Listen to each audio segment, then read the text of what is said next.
So here's a question. Take Amy and Sasha, who grew up in underperforming schools, poverty-stricken communities, single-parent homes, and went to similar churches as young people.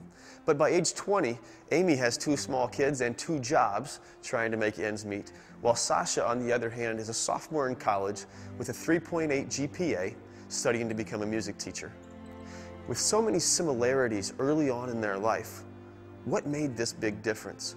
Why are some people able to break the chains of poverty while others remain trapped?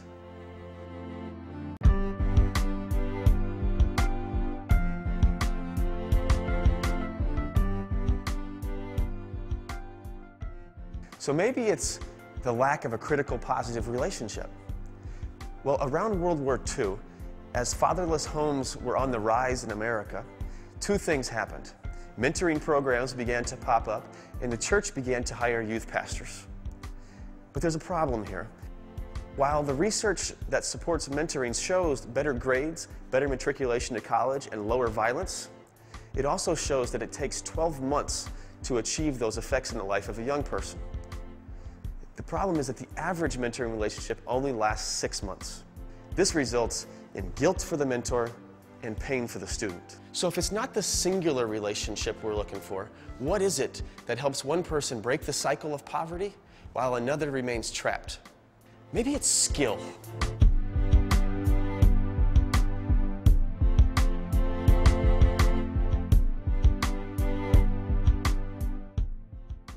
After-school programs, sports leagues, tutoring, all kinds of programs that you can find in inner-city communities. Kids definitely need to build the skills. It seems like with all the skill-building programs that are already in existence and the mentoring programs too, that we should be making a bigger difference.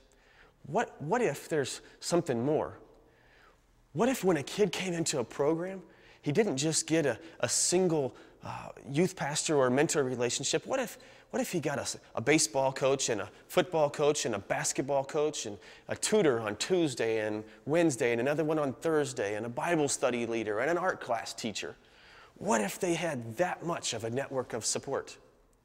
Well, I tell you what would happen is that the student would flourish, because when each of those life transitions takes place, like when one person gets a job transfer across the country, the student doesn't have to start all the way over. They continue in their other relationships. They don't feel that much pain, and the mentor who's left doesn't feel that much guilt. So the kids are getting the skills they need and the support that they need, but there's even a better benefit. It's fishing.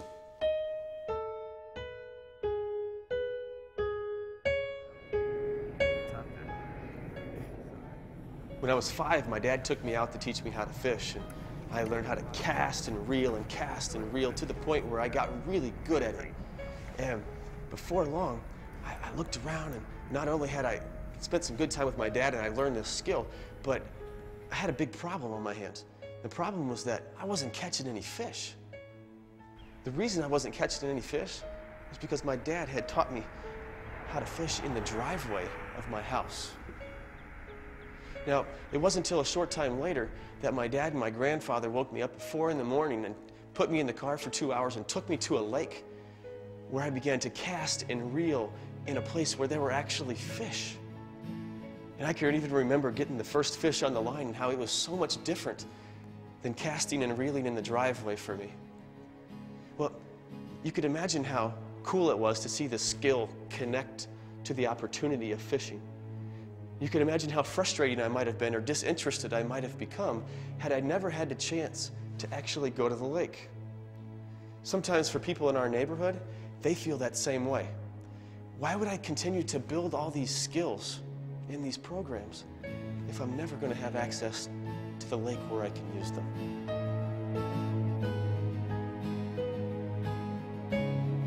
So you remember Amy and Sasha, right? Let me tell you a little bit about Amy.